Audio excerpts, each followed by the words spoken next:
How's everyone doing? Good? You're in the home stretch now? It's just this session and one more and some networking, and you're out the door.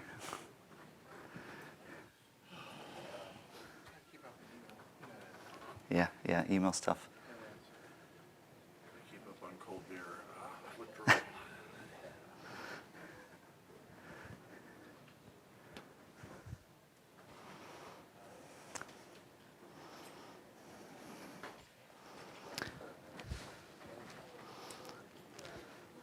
We're officially at the 1 minute countdown.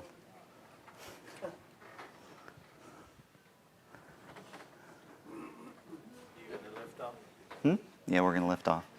A little Blue Origin practice run. See a red flashing light at the end.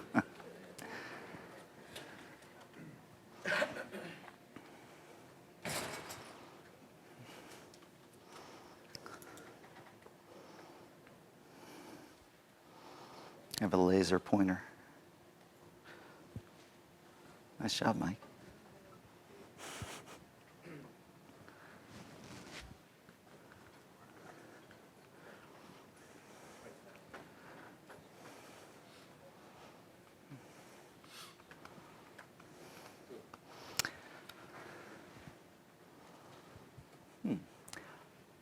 Okay, so today's session is an agile approach to accelerating mass migrations. My name's Rodney Grilly. I'm an IT transformation consultant with Amazon Web Services.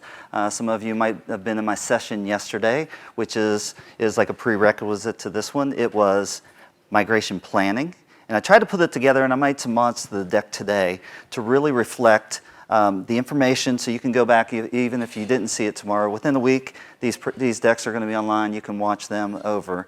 And so there's a lot of information in that. There's a couple points that I'm going to touch on, but I'm trying to give you as much different new information as possible, specifically around mass migrations. So let's get started.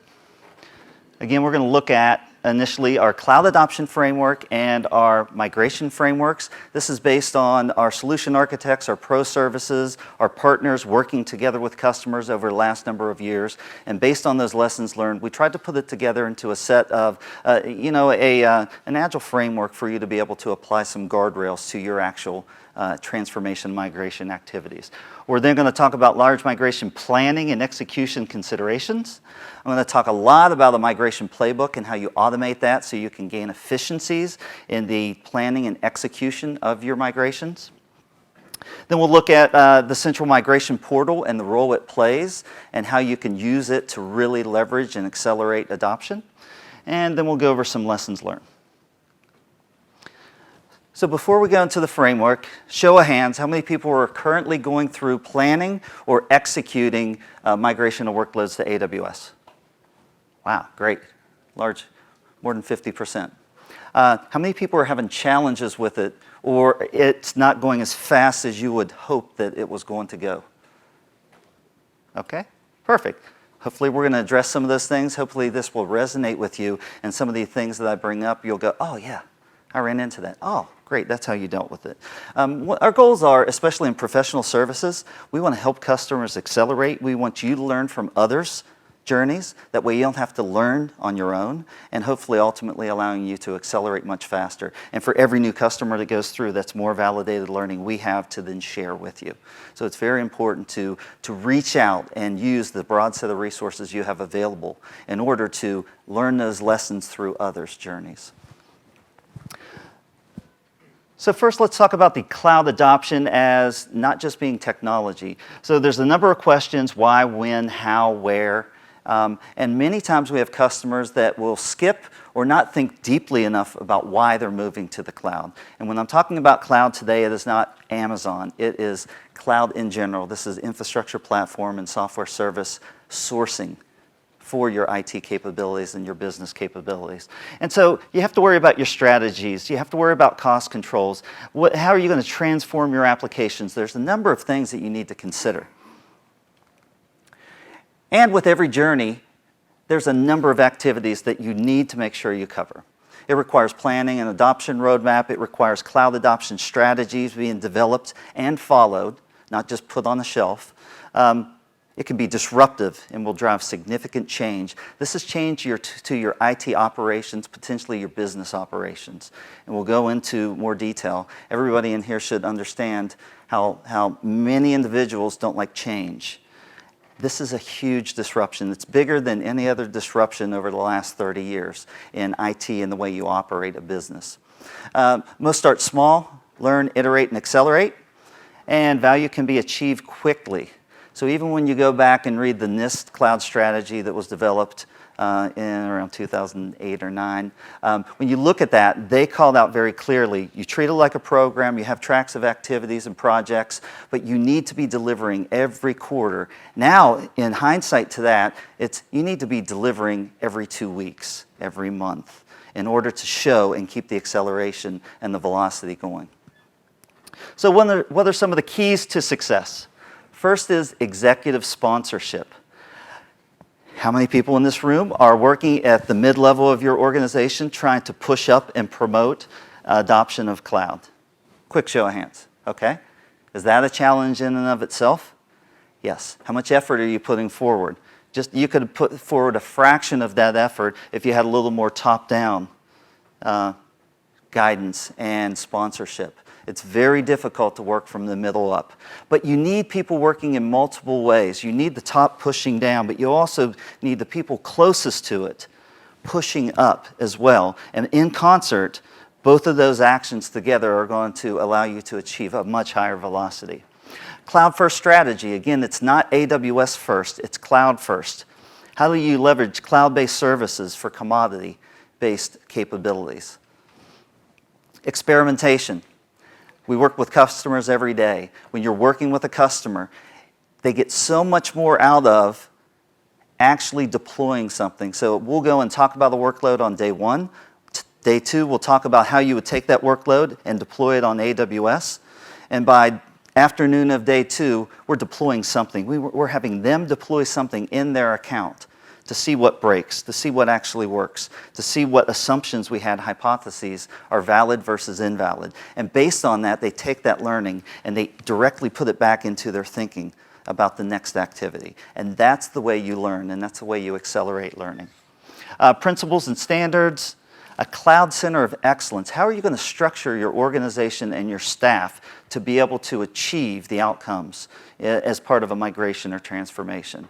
It's very key, especially when, so Gartner talks a lot about a bimodal IT. You have your traditional IT organization, everything is centrally managed. You're trying for very high availability and high maintenance. But then you also have another mode of IT where another group is working much differently. They're trying to be very innovative. It's okay to fail more, but the outcomes they're gaining far exceed those failures because they've been given an environment where it is safe to fail.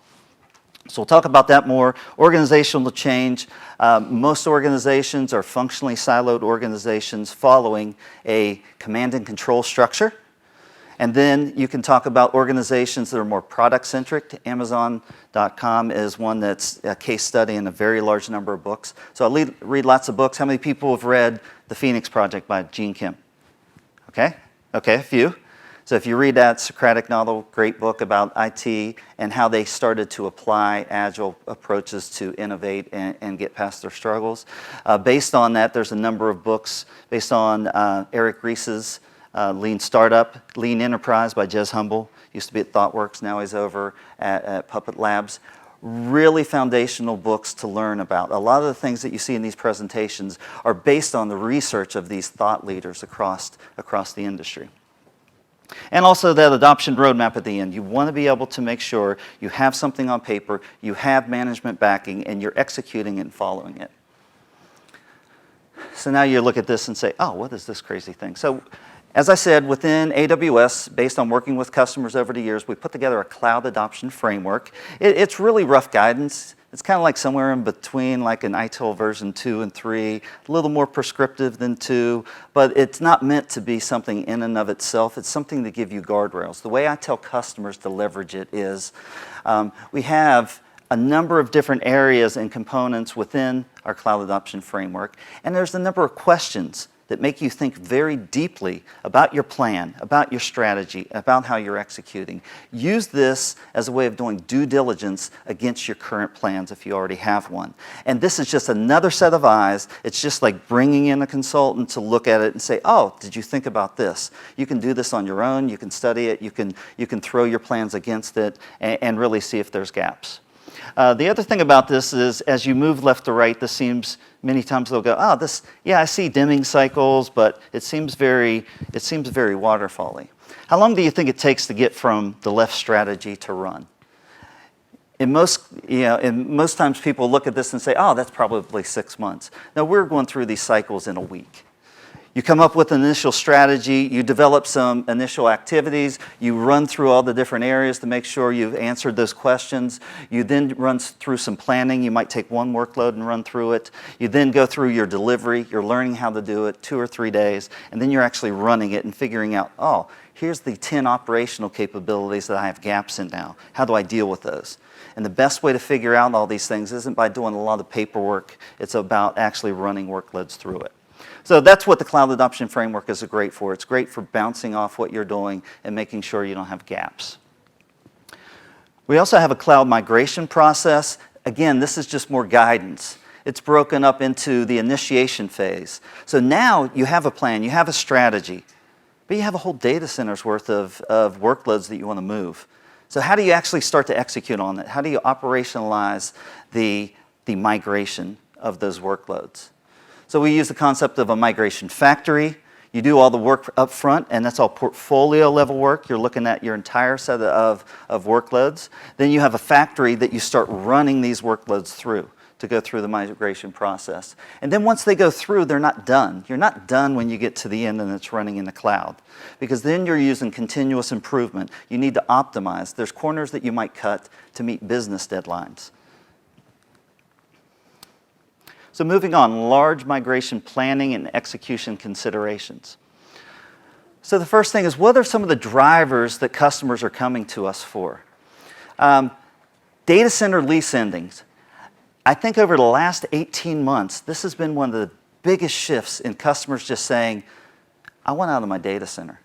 I want out, I have a lease ending, and I want to be able to get out of that lease and not renew it, or I have some major capital repairs that I have to do to a data center, or my storage infrastructure, networking infrastructure, whatever type of layer on your stack has a major capital expense coming up or a new license renewal, and they just don't want to pay that anymore. They've come up with, no, we do want to move to the cloud. How can we do that now very quickly and efficiently?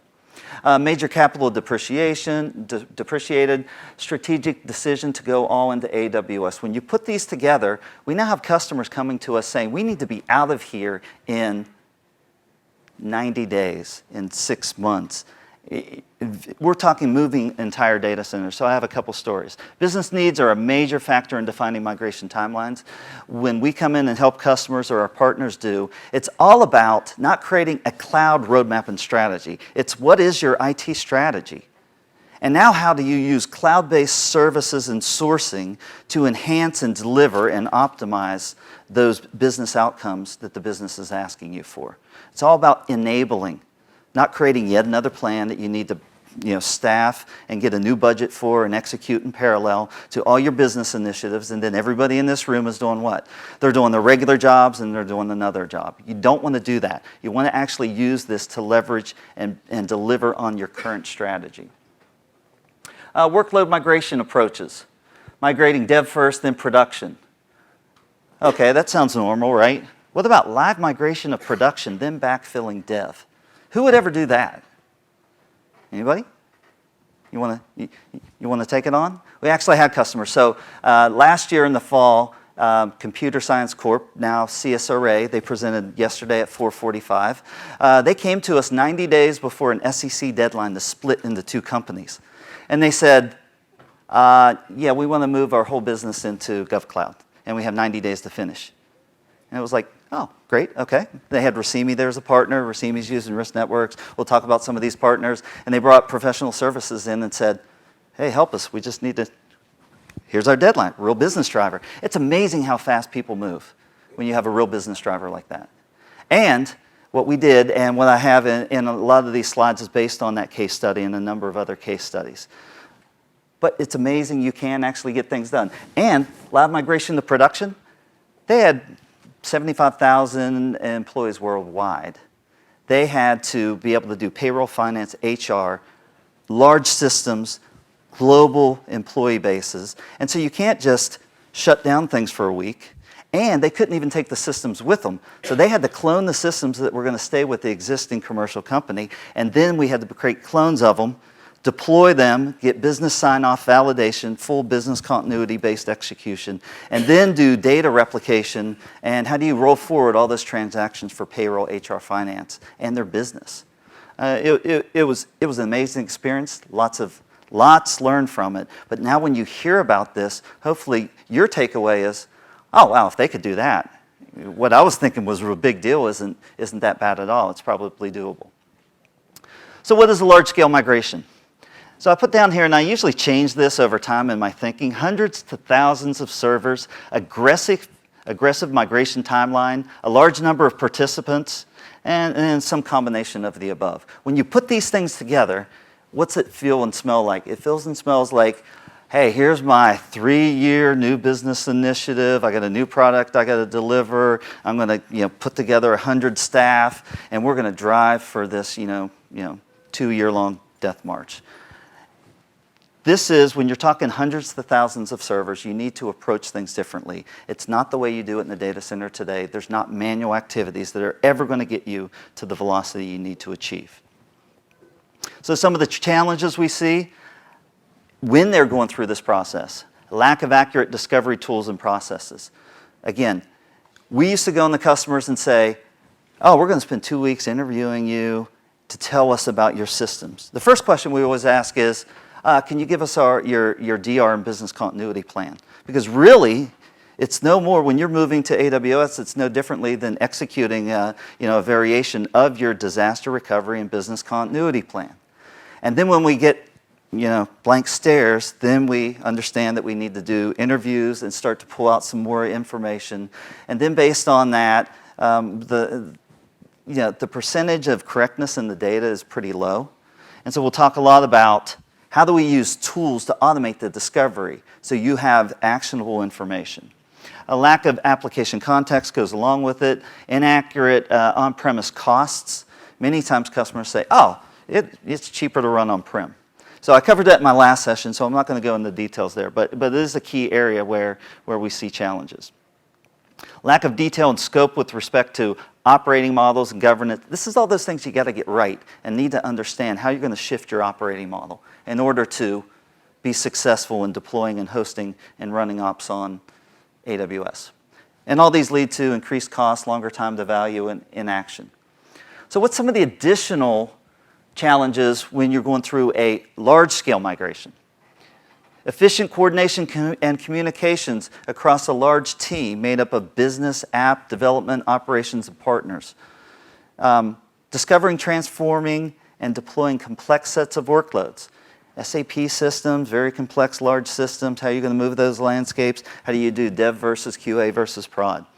Demand for automated management of AWS infrastructure.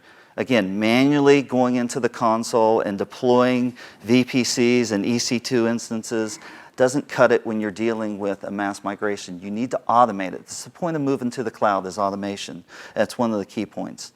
Insufficient WAN bandwidth to support ongoing ops and parallel servers.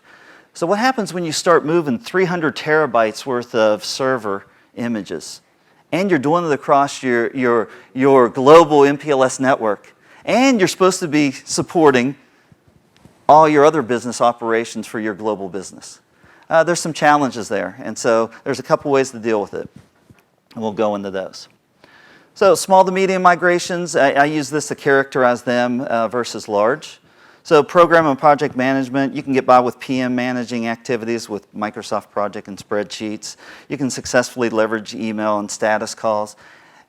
When you get on a call and it's a daily call and there's 100 people on the call, just pause and understand that there's a different way to do it, and that's the point of this. You cannot do that.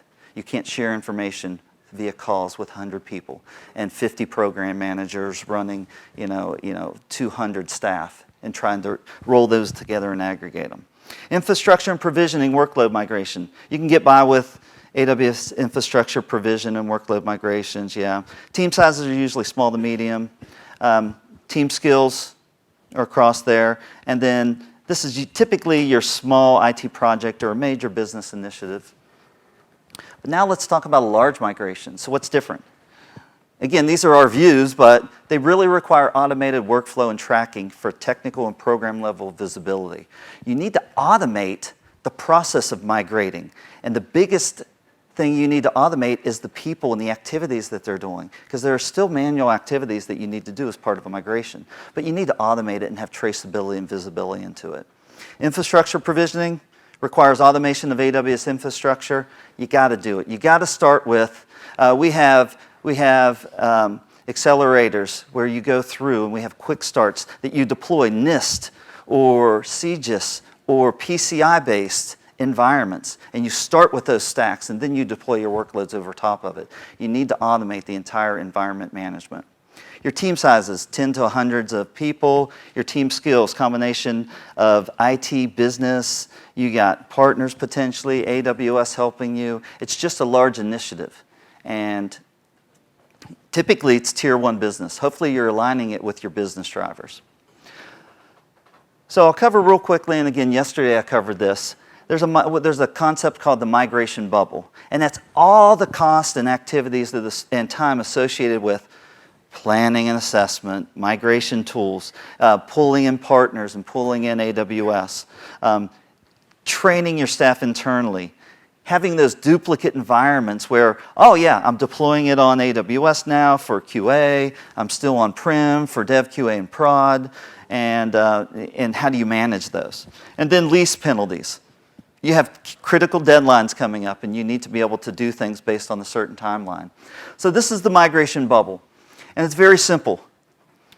If you lower your cost and you shorten the time, your bubble is going to get smaller, and you're going to pay less for activities that aren't directly related to adding new value to your business.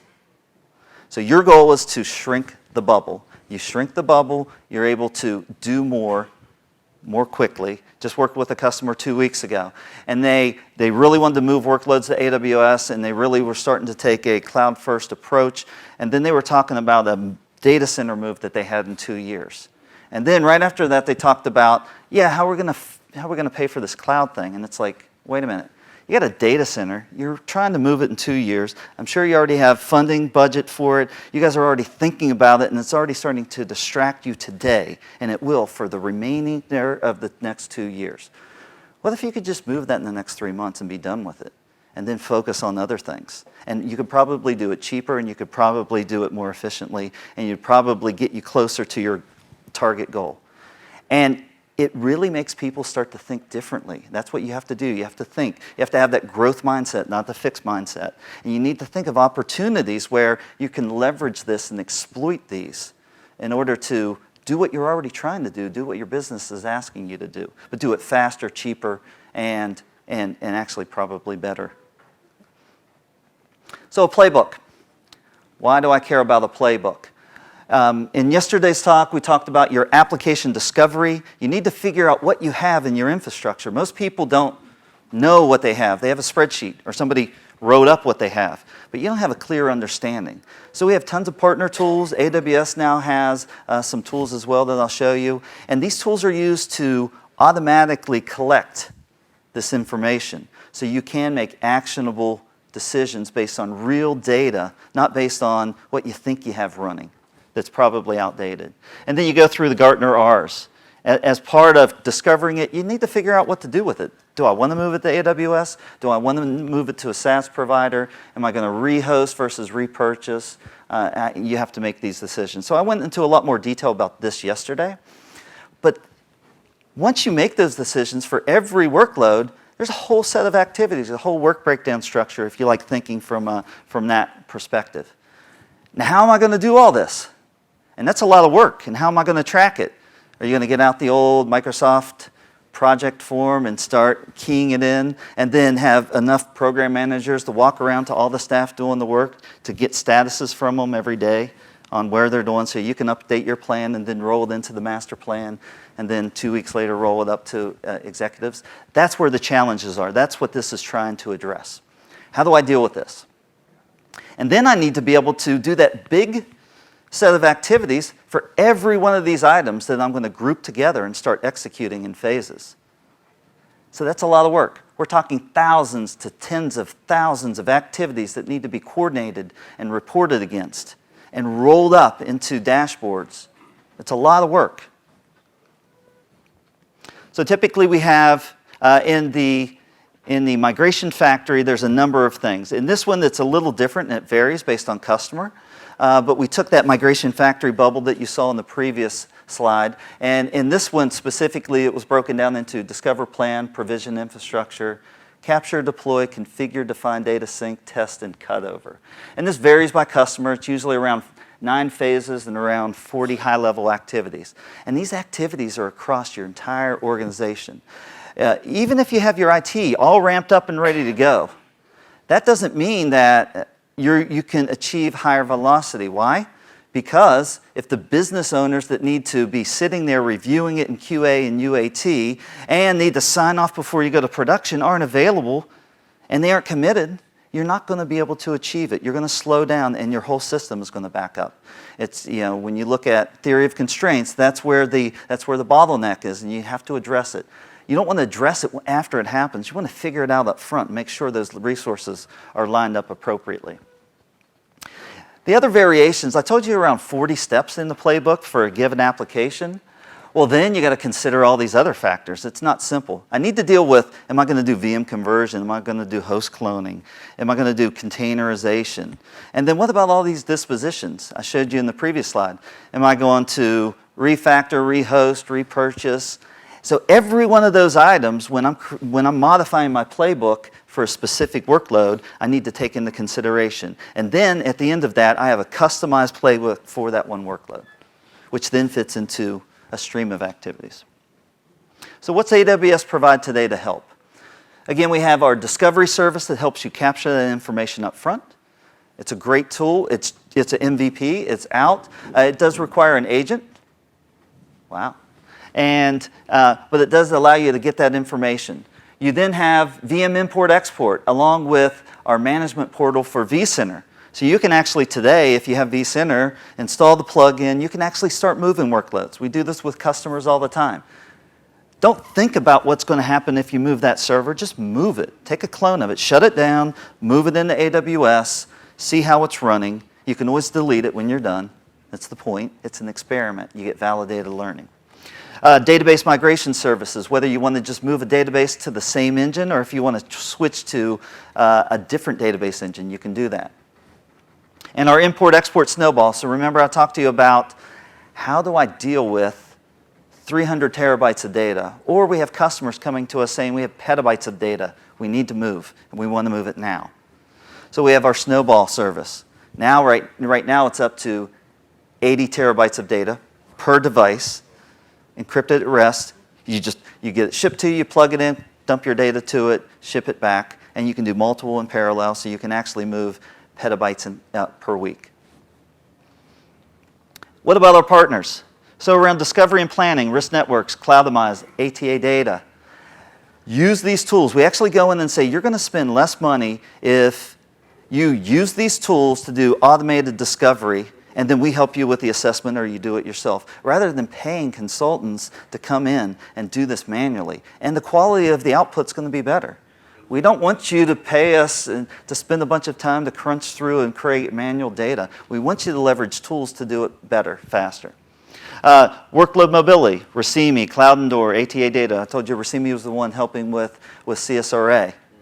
It was critical. They were working 3 shifts, day and night, moving VMs on the back end. And those tools allowed them to do that much more quickly than they could do manually. And then profiling. So if you really want to get down to the application level profiling, we also have partners, which these are pretty familiar names, AppDynamics, Dynatrace, and New Relic. So what's this portal look like? So the first component of the portal is a collaboration and documentation for decisions. How do I collaborate? How do you collaborate today? Are you using some type of wiki to share information? Also, how do you do training? So we just did this with many customers. We'll go in, and I typically am using products like Atlassian's Confluence and Jira. You go in, most customers have it already. If they have something else, we'll use that. But what we do as a consulting team is we're developing content all the time for customers. If we develop something for customer A and we go into customer B, we don't want to charge you for that time again. We're just giving it to the next customer because it's already done. We don't want to waste our time doing the same things over and over again. We're not about billable hours. We're about achieving, accelerating of our customers. So you need some way to collaborate. You need to be able to, not on a conference call, talk about things and have somebody write it down and then send 20 emails. You need to do it in a collaborative wikis or other types of tools. Multimedia training. We had an essay that created tons of pages of training. We went in and did training for the customer, but what do you do when when new people come on board? So all this training is available. They can do their self-service training on that. They can actually also use our other third parties. We have training, and we have a lot of SaaS providers out there that are providing training. So using these in concert is very helpful. Next is you need to automate the workload migration itself. In this case, went in, customer was using Jira already, built a custom workflow that matched exactly the playbook. And guess what? Once I have that, over here on the right, it's kind of hard to see, I would have an epic, and for every epic, I would have 40 children in it, which represented the unique customized playbook for that workload. And then you can just treat that parent and start taking it through your custom workflow. Giving you, in this case, straight Kanban board, showing all the phases of a playbook. I have each of the workloads, I'll use my pointer, thank you, Mike. Each of the workloads is one box, and each box represents 40 or 50 different subtasks that's assigned to 100, it could be 100 plus people. Everybody is working in the system now, so there is no offline project plans or anything else. As soon as somebody is addressing a ticket, they're writing the updates to it and closing it. So now you have instant visibility into the status. If I'm the executive, I'm sitting here looking at my portfolio of apps migrating. And that's one of the key takeaways. You want that transparency. And the only way to get it is to do everything centrally, especially with a workflow. What about my teams? I want to be able to manage my teams. So I, again, apologize. It's very hard to see here. But in these tools, in this case, I'm using Portfolio. That's an add-on for Jira. I can go in and model every one of my teams. So when I build my center of excellence, I want to be able to say, no, some of these people are only working 20 hours a week because they are being multitasked and they are being put on multiple projects or matrixed in. I want to be able to account for the real structure and the availability of my resources. So I don't go in with, oh, I'm going to be able to do this very easily and constantly miss on my delivery because resources are being overtapped. Real-time program dashboards. So in this case, when we work on IT transformation, we help customers put together program levels. So I have multiple tracks. In this case, I have multiple tracks or epics, and I'm then breaking them down into stories, and then I have tasks underneath that. For customers that are using these plugins, we just export this and give it to them, and they import it, and you instantly have like a 500-step level of information that you can start building and customizing. You don't want to do these things from scratch. Why not leverage what's already out there? And then based on that, again, it's hard to see here, you can see cloud strategy. I want to be able to do, how am I going to deal with governance? I have training and skills development. I have my integration and improvement of my IT operations as well as InfoSec operations. I need to be looking at all these things in parallel and watch as they're being executed so I understand when there's bottlenecks in one area how that's going to impact the overall program and how I deliver it. And then I have a roadmap of releases. So I found a lot of customers, especially when we're talking about expanding the use of Agile-based tools from just software development teams to entire IT organizations or businesses. The concepts of Scrum and Scrum, how many Scrum Masters do we have in this room? Any Scrum Master? Wow, we got a lot of Scrum Masters. Do you guys ever have challenges getting people outside of just software developers understanding sprints and grooming and everything? It's kind of foreign. Hey, guess what? We try to make it fit to whatever best meets the needs of the people using the system.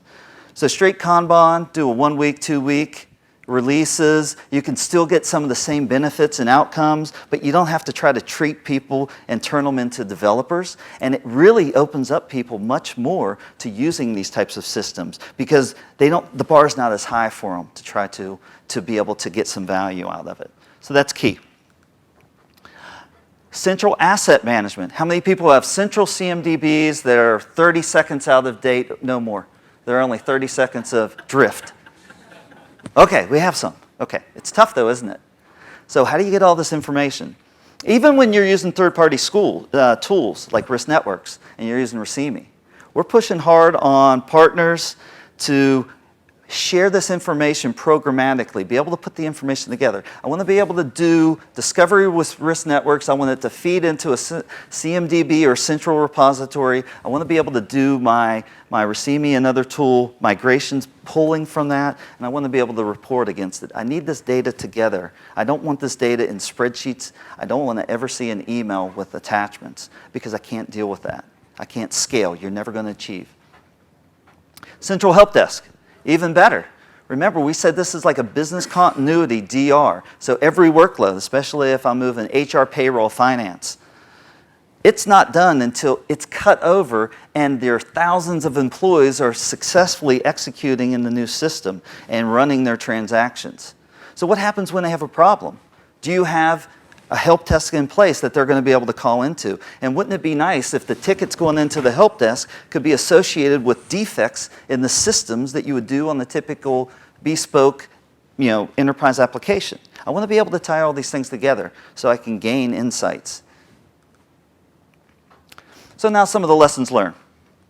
So upfront planning, comprehensive discovery of workloads, transparency via central migration portal, proper project management, and automating the migration playbooks are areas that we've seen have removed constraints to customers gaining a much higher velocity.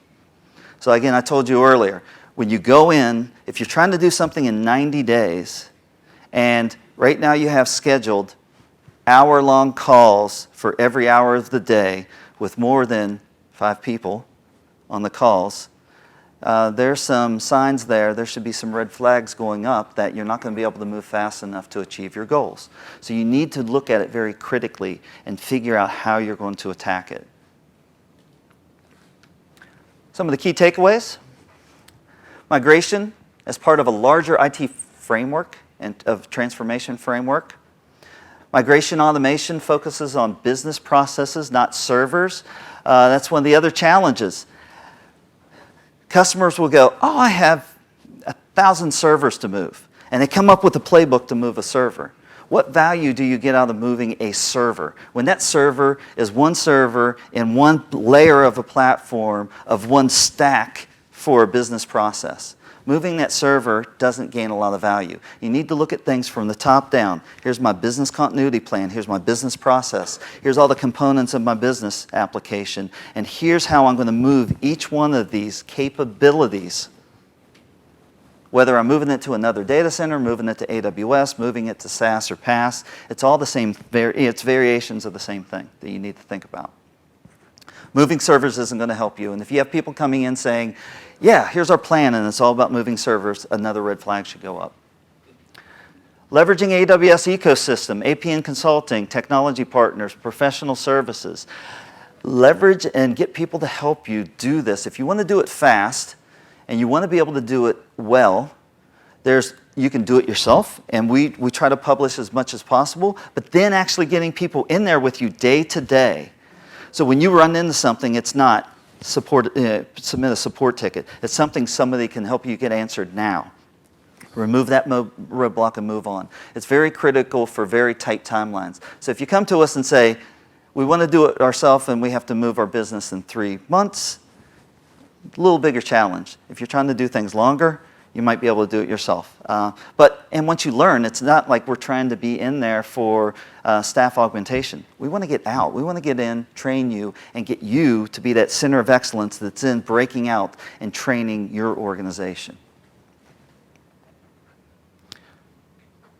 So based on that, on this slide I have, and these slides again are going to be out, the video is going to be out, a number of references. And then when you go to these references, if you're like me, if you read one book, like read Lean Enterprise, and in that there's probably 1,500 references to all the research and other writings, and then you read those. But this is where you're going to learn the most, because this is the thinking that the best organizations in the world are using to really leverage Agile and really accelerate adoption. So I am done there. We have 6 minutes and 11 seconds, and we can open it up for questions now. Any questions? We have questions. So on a percentage basis, how many of your customers migrating to the cloud are doing this shit at the last moment and say, oh my gosh, I have 90 days or whatever? And how many of them really get it and say, okay, let me rethink my enterprise-wide set of applications and capabilities, and how can I rethink those ideas in the cloud to re-architect across the enterprise? Okay. Well, so the question is around how many people are just going in there in the last minute and coming asking for help and not thinking through the bigger picture, and then how many are thinking more holistically. And so I will respond, and we don't have specifics on percentages, but also look at it like this. Well, you could look at it as them being very agile. They came up with a business opportunity, they're going through something and say, hey, I think I can actually achieve this in this amount of time. So in many cases, some of these customers are coming in and they're not doing it because they didn't think about it. It's because they're being able to now react much quicker to changing business dynamics. In this case, I want to split the business in half.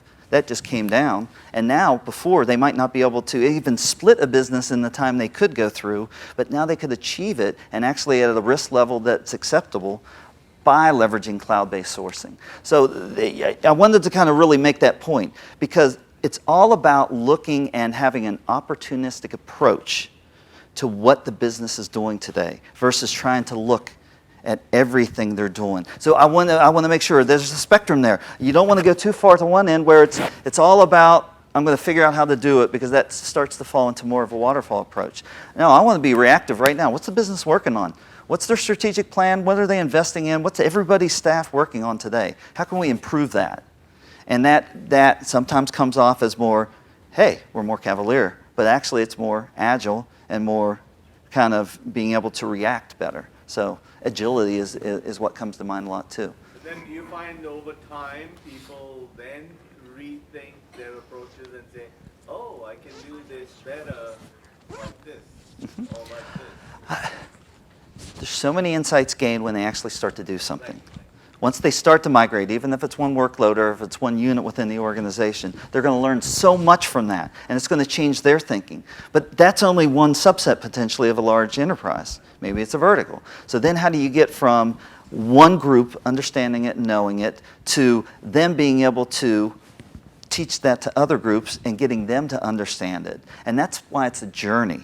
And that's why it's so important that you do top down. And that's why it's so important that you really publish centrally and transparently everything you're doing, so people can really see and understand and get excited. Hey, they're doing that. That's cool. I actually want to do that. That's the type of enthusiasm you want to start building.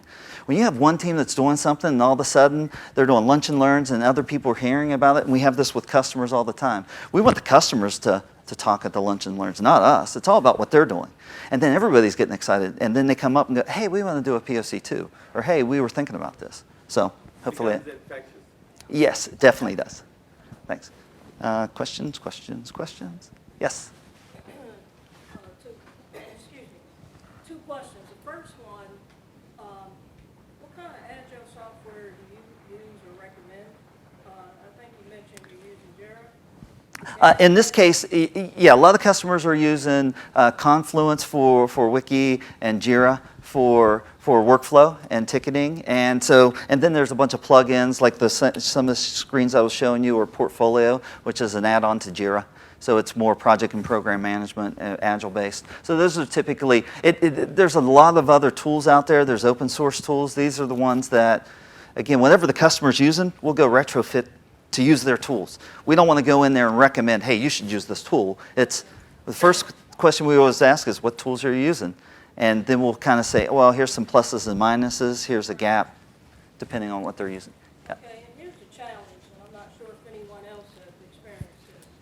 For a service desk, you have a ticketing system of record, okay? ServiceNow. Okay, ServiceNow.